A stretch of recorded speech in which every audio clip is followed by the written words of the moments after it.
Hey guys, it's Mike Wise back again. It's been some time since I've spoken about Universal Platform, and it's because we're working on the next version. But for now, I'm showing you some features from our living MDM and looking at various disparate data sources and integrating them into a single data hub. Specifically, I'm going to bring MySQL, SQL Server, Microsoft Access, CSV, and Excel spreadsheet into an Oracle data hub. So running on my virtual machine here, I've got Universal Platform running inside of our manager, and you can access that by simply running it off the toolbar here. I can log in.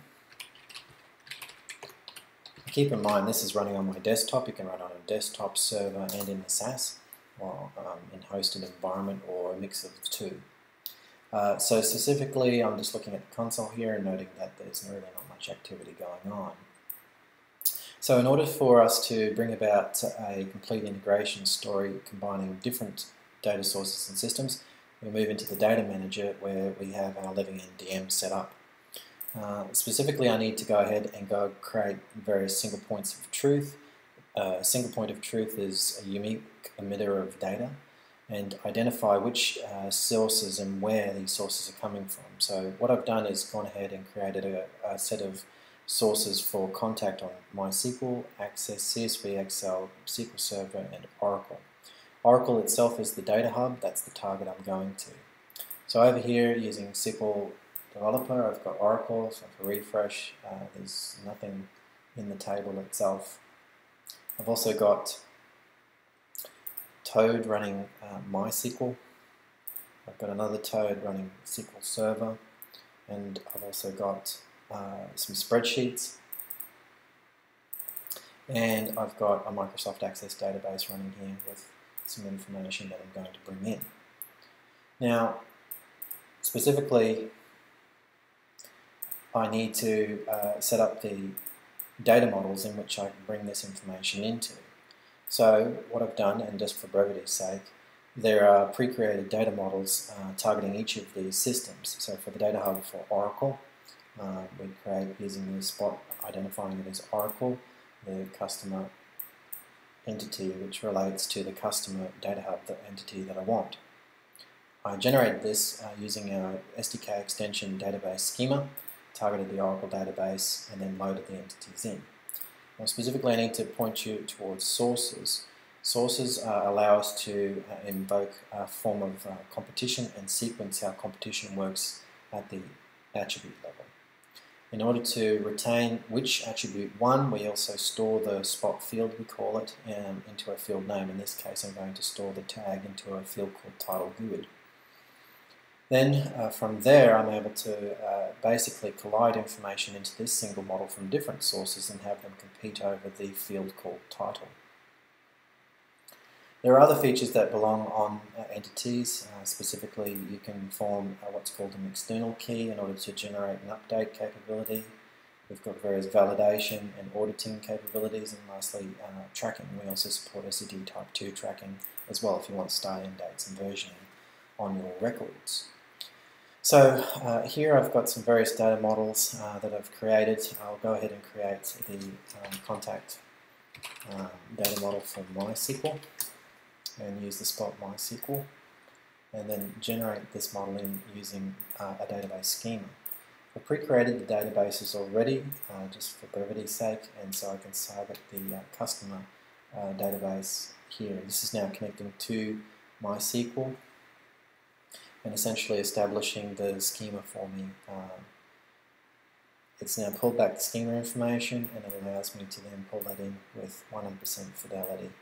So I've got the contact MySQL, I've got all the various attributes that came off the table as well, plus their types. Also the constraints. There are no sources on this since it's just primarily used as an import model. So I've got all my various models. What I need next is to be able to select information out of the various tables. So for Access, I've got a query. For SQL Server, I've got a query, and for Oracle, I've got a query. I'm missing one for MySQL. So if I create a contact MySQL,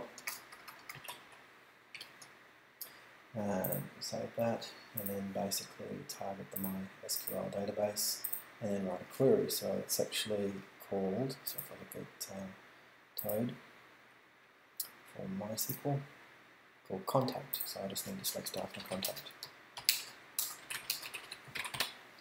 I can run that query against the MySQL, and I see that it pulls back 2 records, noting the title field here and the title field here as well. So I then press save and close there, and I've got now a spot, a model, and also a managed query about that data source that I can pull information back from.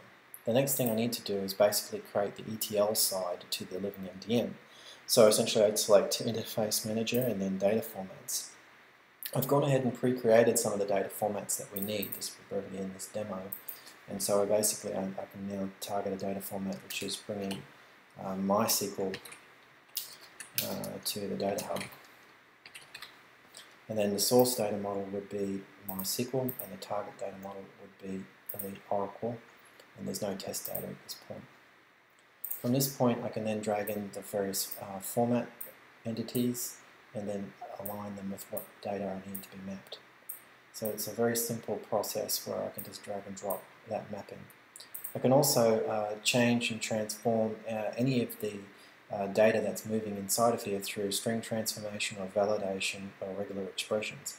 These extensions are built on our SDK, and in the future, in version 2 and beyond, we'll have a number that we'll be able to download from the store, very complicated ones such as being able to do geocode locations of addresses and so on and so forth.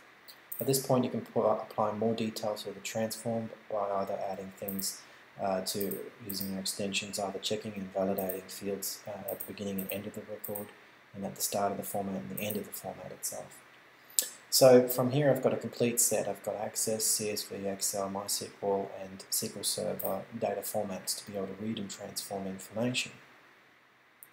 Then essentially I need to be able to connect to the database, to MySQL. So essentially I create using our connectors, and these are all extensions built on our SDK to the database. So this would be a database. I can just give it the title of MySQL. And essentially target the spot of MySQL. I can press save here and then essentially seed it with a default database connection of MySQL. That's pre-configured. The method I want to expose here into the workflow engine is going to be get table data from query. So from this point I can now connect to the MySQL database and carry out some basic activities. To do that we use our flow programming engine called pipelines, and here I've got a number of pre-created pipelines in order to produce some information. Specifically I'll point out this pipeline called getCustomer. What I've done in advance is just simply created a pipeline which targets information running a query on the Oracle Data Hub. If I run that query, it produces nothing at this point because that's essentially, there's no data inside this table at all. I've then decided with this pipeline itself to, in this scenario, expose this information externally through our web service. So to do that you create an endpoint, and you can just simply do that by creating what's called a web service pipeline. This turns any pipeline into a web service. So specifically I can then set up this to be able to access a pipeline called getCustomer, returns the last result based on this getCustomer route.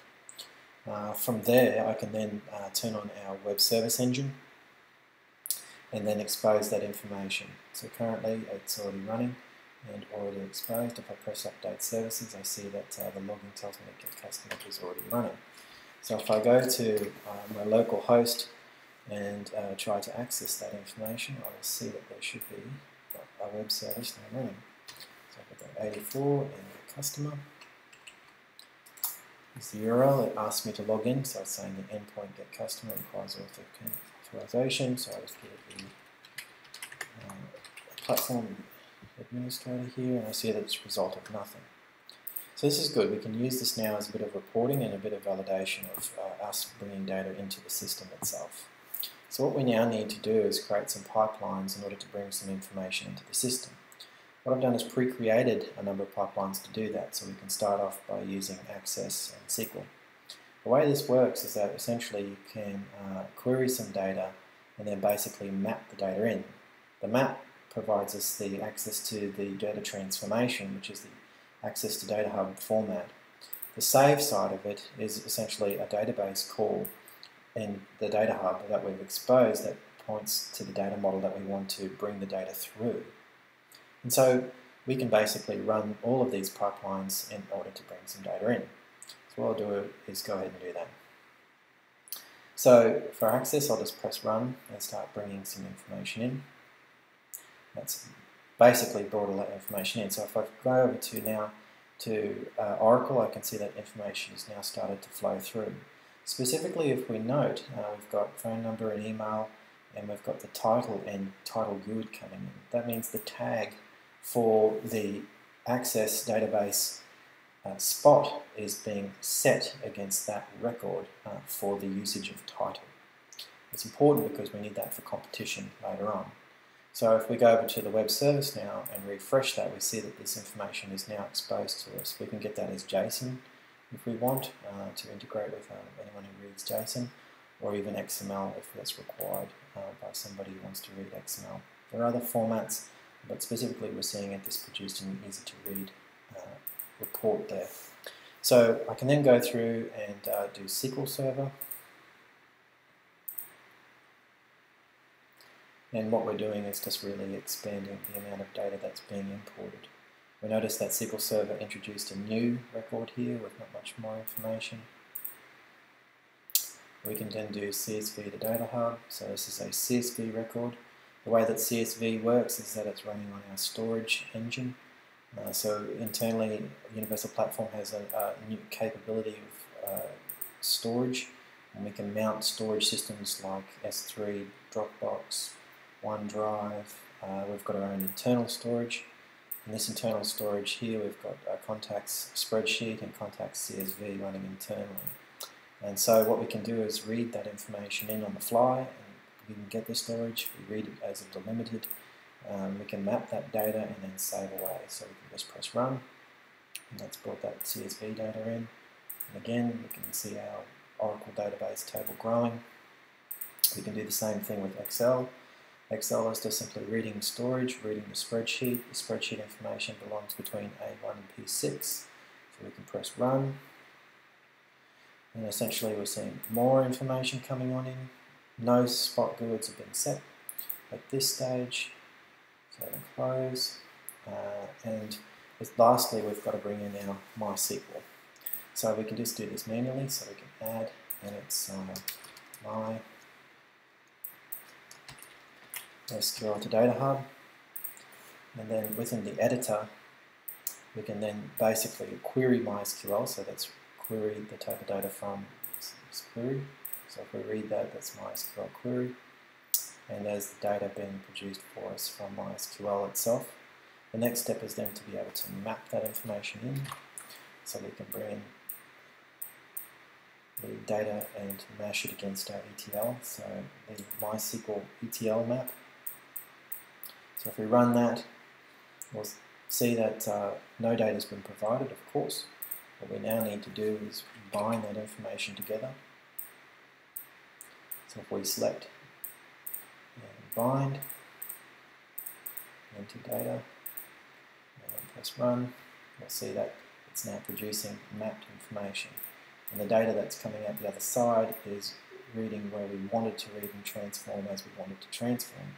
The last step of this is to be able to save it back into Oracle. So I'll grab the Oracle save and then set that. And lastly, I have to bind the information in.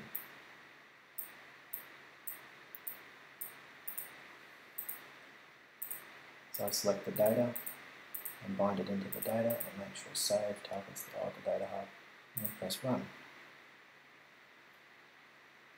So that ran successfully. If we go over to our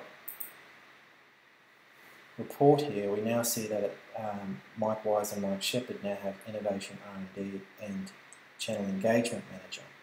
Now if we go and look at MySQL, this is the title that's been set inside of MySQL. Innovation R&D and Channel Engagement Manager have now updated Mike Wise and Mike Shepherd. But I also exist inside of the Microsoft Access world and have a title. So if you look at the contacts within inside of Microsoft Access, we've got Michael Wise and we've got founder and sales guy here representing Mike Shepherd. Now, the reason why, if I go and then run the pipeline for access to Data Hub, editor, run, that's now completed. And if I refresh that again, you'll see that the title has not changed, even though that the title in Microsoft Access was different. This is due to the fact that the Data Manager model has actually protected that update from happening. So if we go into Data Models, and for the Data Hub of Oracle, we select Model and we select Customer and we select Sources. For this particular data model, we've told it that MySQL was king.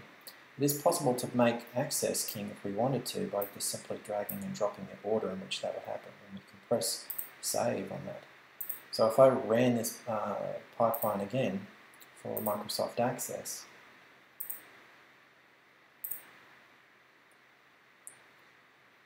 and then refresh, we'll see that the title is now changed because we've changed the competition order on that specific field.